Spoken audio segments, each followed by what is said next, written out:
তোমার দ্বারা আর যাই হোক এই ইনডোর প্ল্যান্ট হবে না। ঠিক এমনই কথা শুনতে হলো আমাকে। এই জিজি প্ল্যান্টটাকে অনেক শখ করে বাড়িতে এনেছিলাম, 100 টাকা দাম নিয়েছিল জানো। গাছটাকে এত যত্ন করেও একটু জল 19-20 হওয়ার কারণেই গাছের যে কন্দটা সেটা দেখো পচতে বসেছে।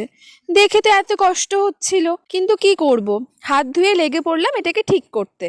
প্রথমেই পচা অংশটাকে ভালো করে ধুয়ে নিলাম এবং পাতাগুলোকেও পরিষ্কার করে নিলাম।